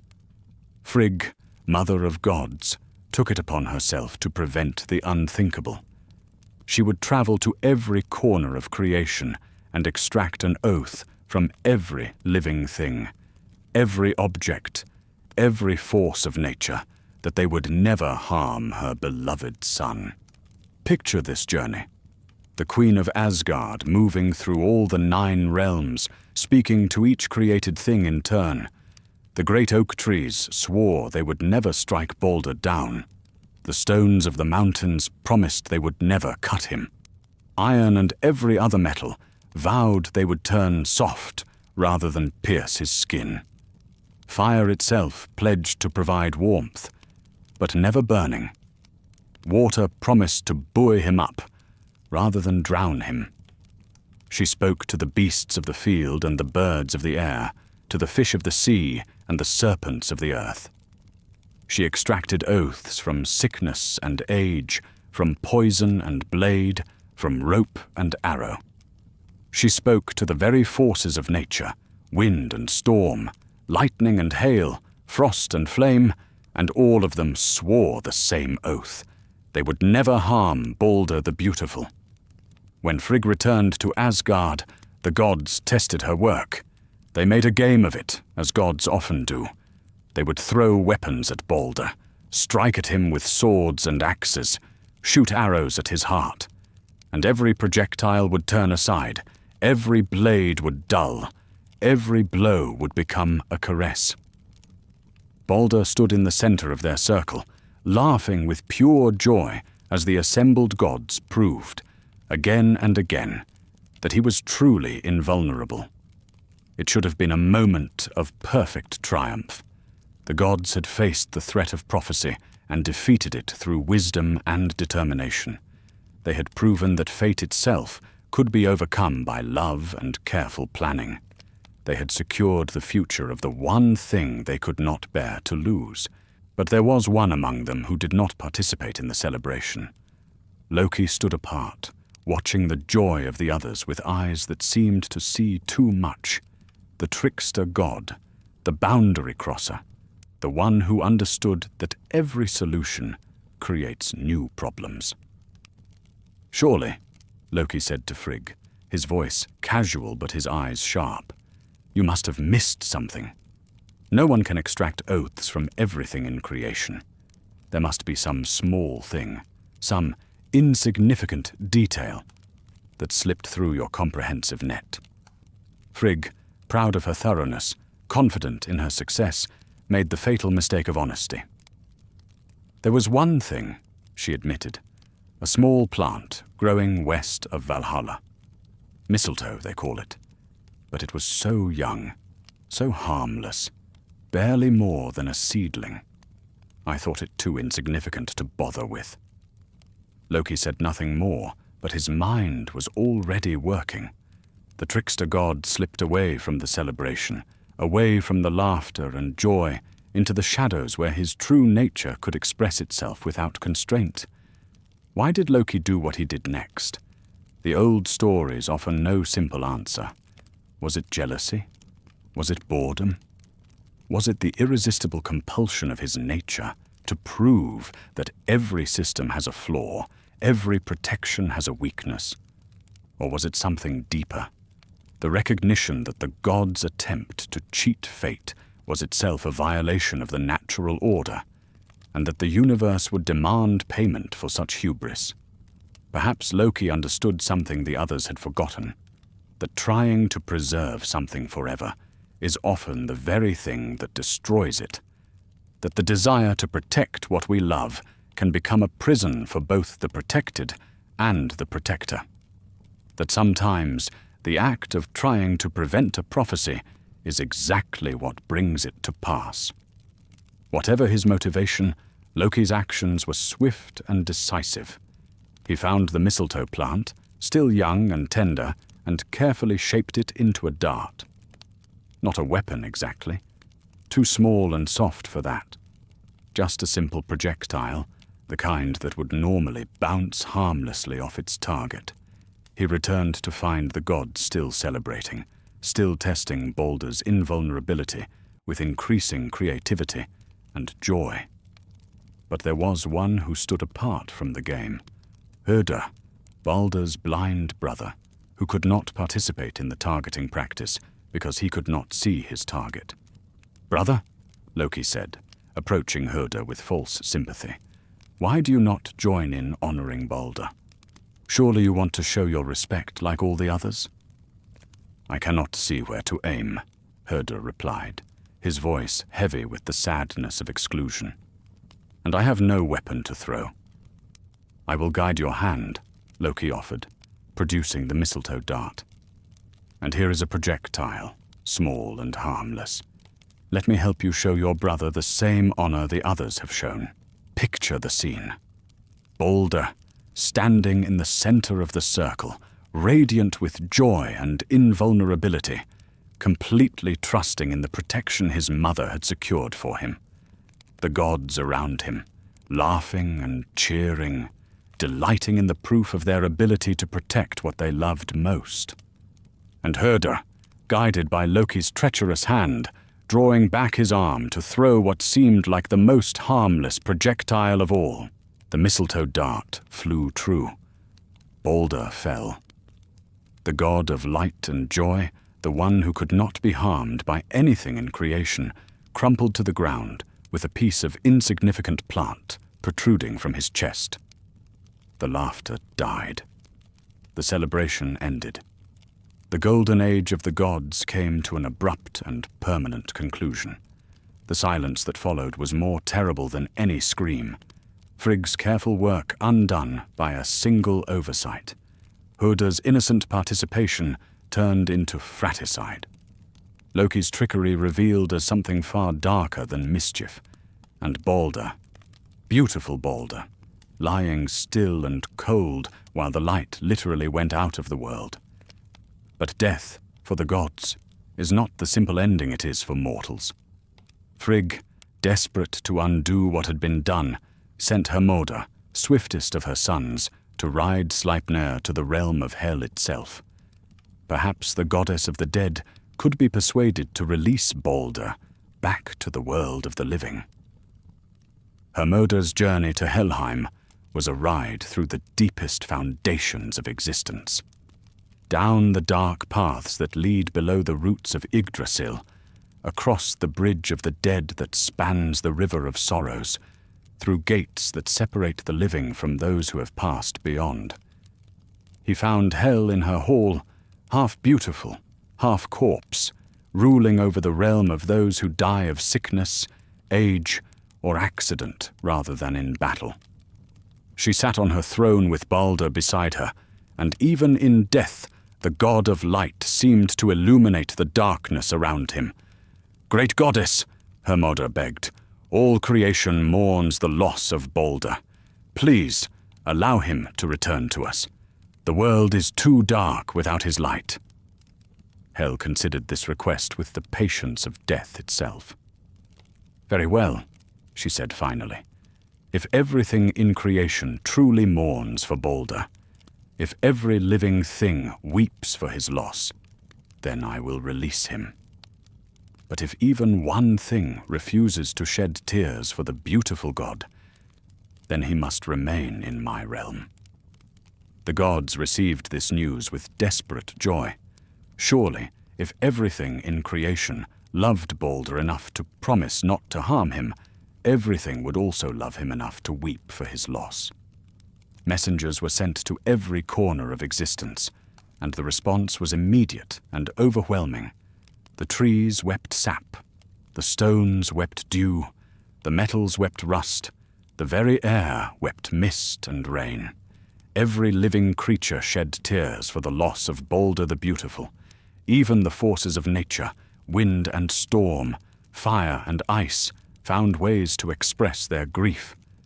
But in a cave in the mountains, the messengers found an old giantess named Thok. When they asked her to weep for Balder, she refused. "Let Hel hold what she has," the giantess snarled. "Balder brought me no joy in life. He shall bring me no sorrow in death." And the messengers, looking into her eyes, saw something familiar. An intelligence too sharp, a malice too personal, a satisfaction too complete. Thok was not really a giantess at all. Loki. Always Loki. The trickster god had not only caused Balder's death, but had also ensured that the god of light would remain forever in the realm of the dead. He had sealed the fate he had set in motion, guaranteeing that the Golden Age would never return.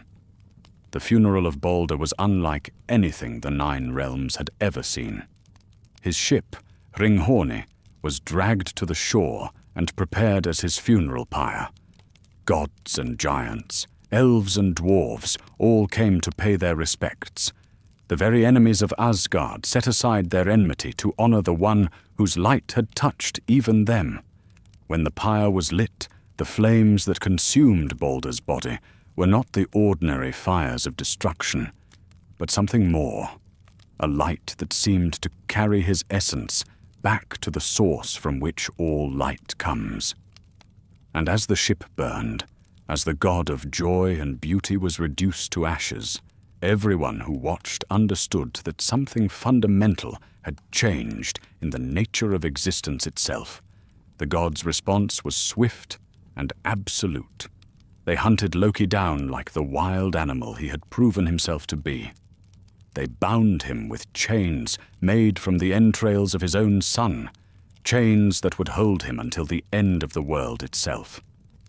Above his head, they placed a serpent, whose venom would drip onto his face for all eternity, causing him agony that would shake the very foundations of the earth. But binding Loki could not bring back Balder, could not restore the light that had gone out of the world, could not return the innocence that had been lost when the gods learned that their love could not protect them from their own nature. The death of Balder was not just a personal tragedy. It was the first crack in the foundation of existence itself. It was proof that the Golden Age was ending, that the forces of destruction were growing stronger, that the final battle was no longer a distant possibility, but an approaching certainty.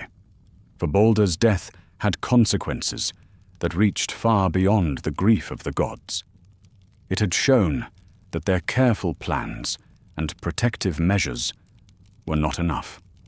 It had revealed that the enemy they needed to fear most was not the giants or the monsters, but the contradictions within their own nature. And in the depths of the earth, bound and tormented but not destroyed, Loki writhed in his chains and planned his revenge. The trickster god, the boundary crosser, the one who had always danced on the edge between creation and destruction, was about to step fully into the darkness. The twilight of the gods was coming, and when it arrived, it would bring with it not just the end of the world as they knew it, but the beginning of something entirely new. Something that would rise from the ashes of everything they had built, everything they had fought for, everything they had loved. The gods had learned to live with war and peace, with wisdom and folly, with order and chaos. But they hadn't yet learned to live with the most fundamental truth of all, that everything ends, that every golden age contains within it the seeds of its own destruction, that the only thing more powerful than love is the inevitability of change. The binding of Loki had bought them time, but it had also guaranteed that when the end came, it would come with a fury that would consume everything. The final battle was no longer a distant possibility. It was a promise written in the very foundations of existence itself.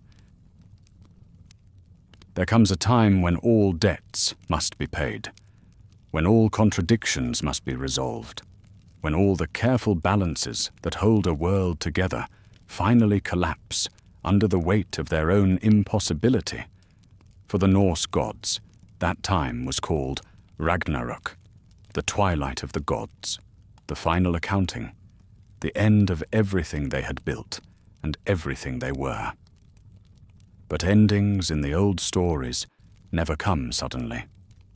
They announce themselves with signs and portents, with changes so subtle at first that they might be mistaken for the ordinary fluctuations of existence.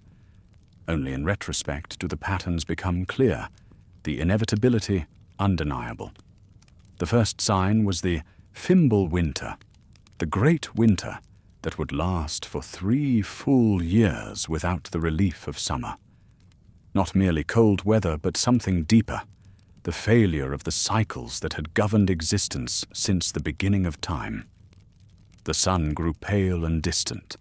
The earth hardened until nothing could grow. The very air seemed to crystallize with a chill that came not from temperature but from the absence of hope itself. Picture it. The green fields of Midgard buried under snow that never melted. The forests standing bare and lifeless, their branches brittle as old bones. The rivers and lakes frozen solid, their surfaces reflecting nothing but the grey, unchanging sky. And everywhere, the sound of wind, not the fresh breeze of changing seasons, but the hollow moan of a world slowly dying. The mortals, trapped in this endless winter, began to turn on each other. Brother fought brother for the last scraps of food. Children betrayed parents for a handful of grain. The bonds of kinship and community, which had held human society together since Ask and Embla first drew breath, dissolved under the pressure of survival. The age of axes had begun, the time when humanity would forget its nobility and remember only its hunger. But the Fimbulwinter was only the beginning. In the depths of the earth, something stirred. The chains that bound Loki, forged from guilt and grief, and the desperate hope that some things could be contained forever, began to weaken. Not through any flaw in their construction, but because the very foundations of reality were shifting. For 3 years, the earth shook with Loki's struggles. Mountains cracked, rivers changed their courses. The careful geography that had defined the 9 realms since creation began to blur and shift. And with each tremor, each crack in the foundation of existence, Loki's bonds grew looser. The moment of his escape was felt across all the realms simultaneously.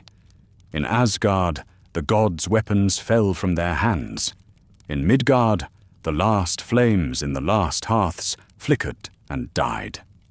In Helheim, the dead stirred uneasily in their eternal rest. The trickster god, the boundary crosser, the architect of endings, was free. But Loki did not emerge from his torment unchanged. The god who had once delighted in clever pranks and harmless mischief had been transformed by eons of agony into something darker, more focused, more utterly committed to the destruction of everything that had caused his suffering. His wit remained, but it was now sharpened to a blade edge. His cunning remained, but it was now directed toward a single, apocalyptic purpose. He began to gather his allies. And what allies they were: the outcasts, the monsters, the beings that the gods had tried to bind or banish or ignore. His own children, grown now to their full, terrible power. Jormungandr, the world serpent, stirred in the depths of the ocean. So vast had it grown that its body encircled all of Midgard, its tail grasped in its own mouth. When it moved, tidal waves swept across the land. When it breathed, poisonous mist rose from the sea to choke the sky. When it opened its eyes, they blazed like molten copper, reflecting the fires that would soon consume everything. Fenrir, the wolf, broke free from the chains that had held him since the gods first recognized his threat.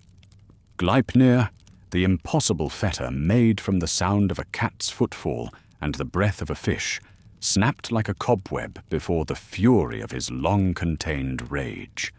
His howl, when it came, was heard in every realm, a sound like the screaming of the wind through broken stone, like the cry of winter itself given voice. And from Helheim came an army unlike any that had ever marched, not the noble Einherjar of Valhalla, but the dishonored dead, those who had died of sickness, of age, of accident, of treachery. Led by Hel herself, half beautiful, half corpse, they rose from their graves with eyes that held no light and hearts that remembered only grievance. The giants, too, answered Loki's call. From Jotunheim they came, the ancient enemies of order, the forces of primal chaos that had been held at bay since the first gods drew the boundaries of creation. Frost giants and fire giants, mountain giants and sea giants, beings of such size and power that their footsteps shook the foundations of the world. At their head came Surtur, the fire giant whose flaming sword had burned since before the first day of creation. He who had waited at the borders of existence itself, patient as entropy, knowing that his time would eventually come. Now, at last, he could step forward to fulfill his ultimate purpose, to burn away everything that was so that something new might take its place. The army that gathered on the plains of Vigrid was beyond mortal comprehension. Imagine trying to count the stars, or measure the depths of the ocean, or calculate the weight of sorrow itself. This was the final muster of all the forces that had ever opposed the gods' vision of order and meaning. But the gods were not defenseless. When Heimdall's horn sounded across the 9 realms, Gjallarhorn, whose voice could wake the dead and call the living to their final duty, the forces of Asgard mustered for the last battle. The Einherjar marched from Valhalla, 800 warriors through each of the hall's 540 doors. These were the greatest heroes who had ever lived, now perfected by their time in the gods' service, armed with weapons forged in the divine workshops, mounted on horses that could gallop across the rainbow bridge as easily as across earthly fields. And leading them came the gods themselves in their full power and glory. Odin, the All-Father, mounted on Sleipnir, carrying Gungnir, the spear that never missed its mark. Thor, the thunder god, with Mjolnir crackling with barely contained lightning. Tyr, the one-handed god of war, grimly determined to face the wolf that had taken his limb. Freyr, the golden god, armed with the sword he had traded away for love, and now wielding a weapon of antler and bone. The two armies met on the field of Vigrid, a plain so vast that it stretched beyond the horizon in every direction. Here, at the end of all things, the fundamental questions that had shaped existence since the beginning would finally be answered through strength of arms and force of will. But this was not a battle in any sense that mortals could understand. This was reality itself, convulsing, the very laws of existence breaking down as order and chaos met in final, absolute conflict. The sky cracked like breaking glass. The earth heaved and split. The sea boiled and the mountains melted. And in the midst of this cosmic chaos, individual gods faced their individual dooms, each confronting the very forces they had spent their existence trying to contain or control. Odin, the seeker of wisdom, faced Fenrir, the wolf born of his own paranoia and fear. The All-Father who had sacrificed so much for knowledge found himself confronting the terrible understanding that some things cannot be known, cannot be controlled, cannot be prevented, no matter how much wisdom is gained in the attempt. The wolf's jaws, when they closed around Odin, were not merely physical destruction, but the negation of everything the god had tried to build. Wisdom devoured by inevitability, knowledge consumed by the very forces it had sought to comprehend. The raven god, who had sent his thoughts across all the 9 realms, finally met the one thing his mind could not encompass. Thor, the protector of Midgard, faced Jörmungandr, the world serpent, whose poison had been building in the depths of the ocean since the dawn of time. The thunder god's hammer, which had never failed to return to his hand, which had never failed to strike its target, crashed against scales harder than mountains. Thor killed the serpent. Mjolnir crushed the world serpent's skull in a blow that sent thunder rolling across all the realms. But the poison that poured from Jörmungandr's wounds was too much even for the god of thunder. Thor took 9 steps back from his defeated enemy and fell, his great heart finally stilled by the venoms that had been meant for all of creation. Tyr faced the sons of Fenrir, the wolves Skoll and Hati, who had chased the sun and moon across the sky since the beginning of time. The one-handed god, who had sacrificed his sword arm to bind the great wolf, now found himself fighting creatures who embodied the very consequence of that binding. His courage was absolute, his skill unquestionable, but there are some prices that, once paid, cannot be taken back. Freyr, the golden god of fertility and abundance, faced Surtur, the fire giant whose blade could cut through anything in creation. But Freyr had traded away his sword long ago for love of the giantess Gerda, and now he faced the end of all things, armed only with the antler of a stag. His death was not ignominious. He fought with the desperate courage of one who knows that everything he has ever nurtured is about to be destroyed. But it was inevitable.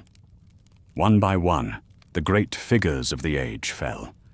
Gods and giants, heroes and monsters, locked in combat that was both personal vendetta and cosmic principle. The field of Vigrid became a graveyard of everything that had once seemed eternal, proof that even immortal beings are subject to the greater immortality of change itself. But the individual battles, devastating as they were, paled before the final act of cosmic destruction. Surtur, having defeated all who stood against him, raised his flaming sword high above the battlefield. The blade, which had burned since before the first day of creation, now blazed with the accumulated heat of every fire that had ever been kindled. When Surtur brought his sword down, it was not just a weapon striking a target. It was the return of everything to its source. The fire that consumed the 9 realms was not destruction, but transformation. The breaking down of all the careful structures and boundaries that had defined existence, so that existence itself could begin again. Yggdrasil, the world tree that had connected all the realms, burned but was not consumed. Its roots, which reached deeper than destruction itself, held firm even as its branches blazed. For the tree was not just a part of creation, it was the principle that makes creation possible. And principles, unlike their manifestations, cannot be destroyed. The gods' halls burned, the giants' fortresses crumbled, the careful geography of the 9 realms melted and reformed. The very categories that had defined existence, god and giant, order and chaos, life and death, blurred and merged and finally dissolved entirely.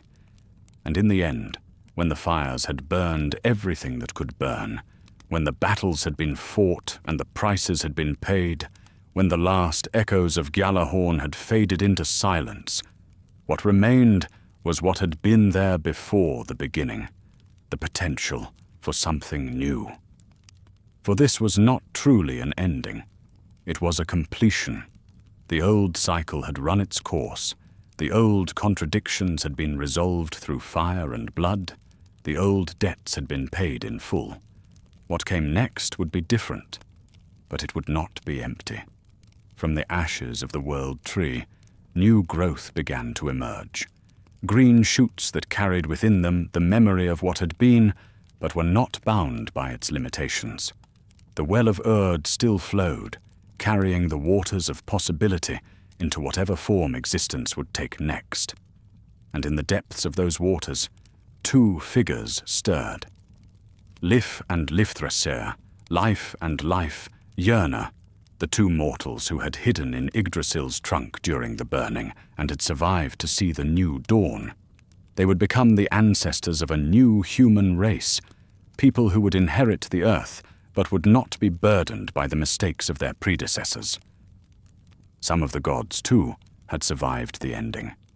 Balder and Höder, released from hell by the very destruction that had sent them there, emerged blinking into a world where their old tragedy had been transformed into new possibility.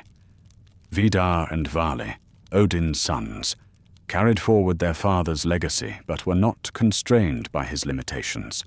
Thor's sons, Magni and Modi, inherited their father's strength but would wield it in service of creation rather than protection. The new world that emerged from the ashes of Ragnarok was not a return to the old paradise, but something unprecedented. It carried within it the wisdom earned through the old world's destruction, the understanding that comes only through loss, the strength that is born from surviving the unsurvivable.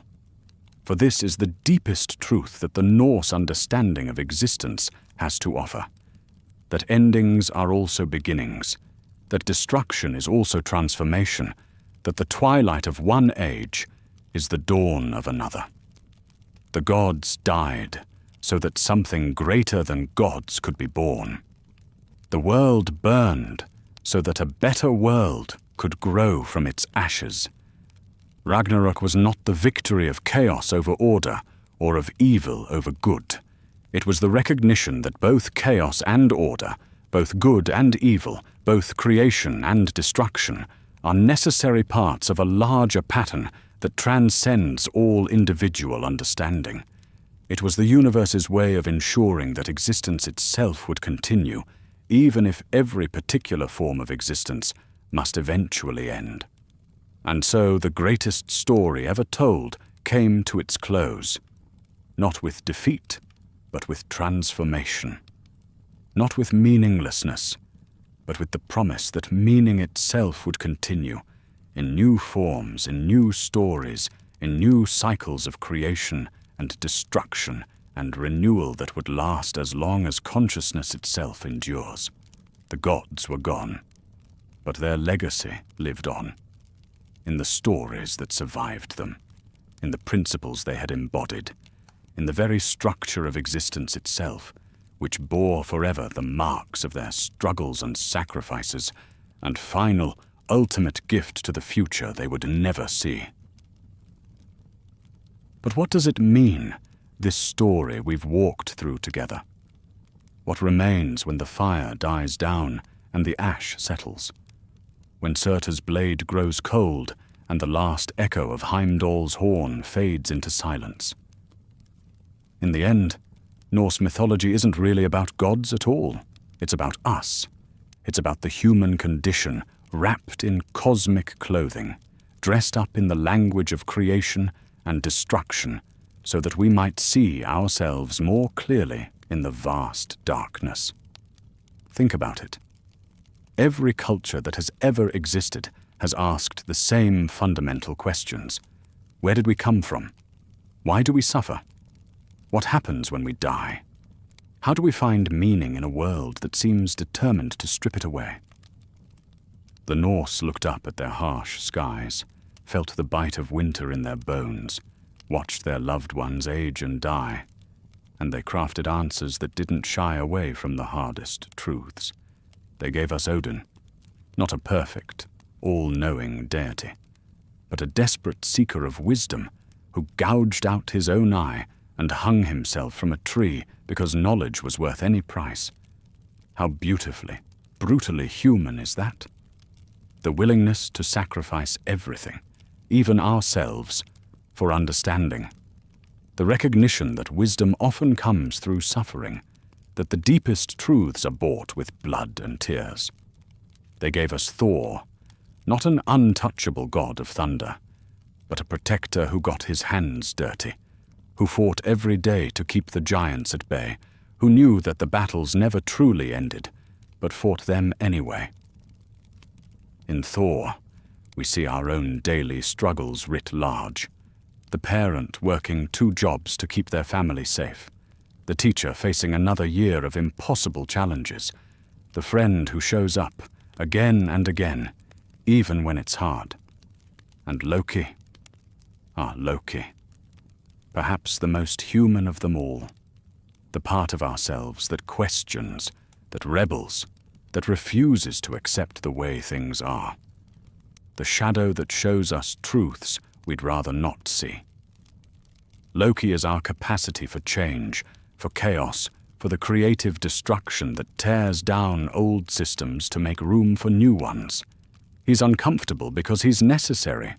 He's the reminder that even gods must grow, must change, must sometimes burn away the old to make space for the new. But the deepest wisdom in these stories isn't in the characters. It's in the structure itself. Ragnarok isn't just an ending. It's a teaching about the nature of existence. The Norse understood something that many mythologies shy away from, that destruction and creation are not opposites, but partners in an eternal dance. Every day, parts of us die and are reborn. Every season, the world itself demonstrates this cycle. Every generation gives way to the next, carrying forward what matters while letting go of what no longer serves. The myths teach us that this isn't something to fear. It's something to embrace. I think about that often, in the quiet moments, when I'm watching the sun set and thinking about all the things I've gained and lost, all the versions of myself that have died so that this version could live. The Norse would have understood. They knew that growth requires letting go, that wisdom requires sacrifice, that love requires the acceptance of loss. And what about the survivors? Balder, returning from the dead in the new world. The handful of gods who make it through the fire. They represent something profound, the idea that the best parts of us, the most essential truths, survive even the worst catastrophes. They carry forward into new worlds, new ages, new cycles of story and meaning. In our own lives, we are constantly experiencing small Ragnaroks and small rebirths, the end of relationships, the beginning of new ones, the death of dreams, the birth of different dreams, the collapse of certainties, the gradual construction of new understanding. The Norse gave us a framework for seeing these experiences not as failures, but as part of the great pattern of existence itself. This is why these stories have survived for over 1,000 years, why they've been retold in countless forms, adapted and readapted, woven into the fabric of our modern mythologies. They speak to something timeless in the human experience. They give us permission to be flawed, to struggle, to fail, and to keep going anyway. They teach us that meaning isn't something that exists outside ourselves, waiting to be discovered. It's something we create, moment by moment, choice by choice, story by story. The gods didn't find their meaning written in some cosmic book. They forged it in the fire of their actions, their relationships, their struggles against the inevitable. And that's what we do too, isn't it? Every day, we're writing our own myths. Every act of love is a small Balder, bringing light into darkness. Every moment of courage is a small Thor, standing against the giants of fear and despair. Every question we ask, every truth we seek, is a small Odin, sacrificing comfort for understanding. The gods are gone, but their story continues in us, in every choice we make to protect what we love. In every moment we choose growth over stagnation, truth over comfortable lies, connection over isolation.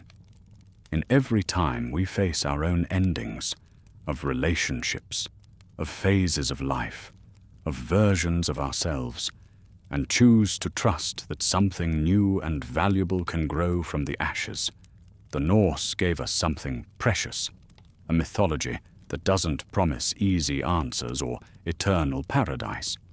Instead, it promises something better.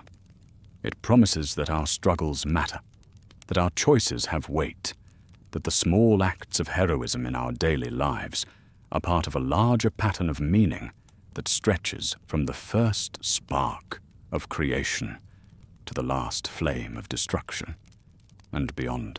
In the end, We are all both gods and mortals in our own stories. We create and destroy, love and lose, fight and fall and rise again. We hang on our own trees of sacrifice, seeking our own wisdom. We protect our own Midgards from our own giants. We face our own Ragnaroks, and, if we're fortunate, witness our own rebirths. And maybe that's the most beautiful thing about this ancient mythology. It doesn't tell us that we're small or insignificant in the face of cosmic forces.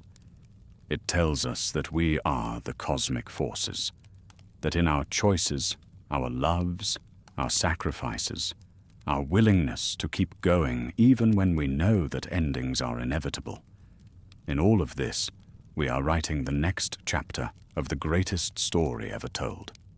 The story of consciousness confronting existence, of meaning emerging from chaos, of love persisting despite loss, of hope surviving despair.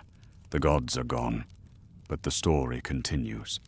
And tonight, having walked this path together, we carry it forward into whatever new world awaits. And so we return, from the halls of Asgard to this quiet moment, from the thunder of cosmic battles to the gentle hum of the present, from the twilight of gods to the simple light of wherever you are right now, listening to these words. The fire in Surtur's blade has cooled. The wolf Fenrir sleeps again in whatever dreams wolves dream. Odin's ravens have folded their wings, and Thor's hammer rests quiet in some distant realm of memory and story.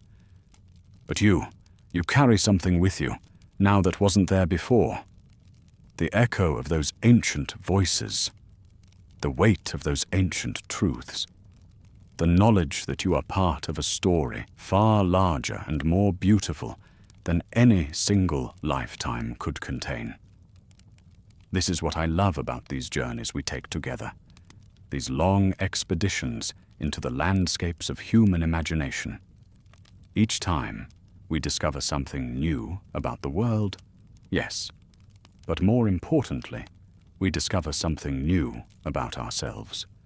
We find threads connecting our small stories to the great tapestry of meaning that stretches back to the very beginning of human consciousness. And there are so many more journeys ahead of us. Other mythologies waiting to be explored. Other cultures with their own answers to the eternal questions. Other gods and heroes and monsters and wisdom traditions that have shaped the way we see ourselves and our place in the vast mystery of existence. Maybe next time we'll walk with the gods of ancient Egypt, sailing through the underworld with Ra as he battles the serpent of chaos each night. Or perhaps we'll join the heroes of Greek mythology as they navigate the labyrinth of fate and free will. We might explore the rich traditions of Celtic folklore, or journey east to discover the profound wisdom of Hindu and Buddhist cosmology. If you'd like to take those journeys with me, if tonight's story moved you the way these ancient tales still move me, then I hope you'll join our growing circle of fellow travelers. A like tells me these stories still matter, and subscribing means you'll be there when the next path opens before us. The stories never end.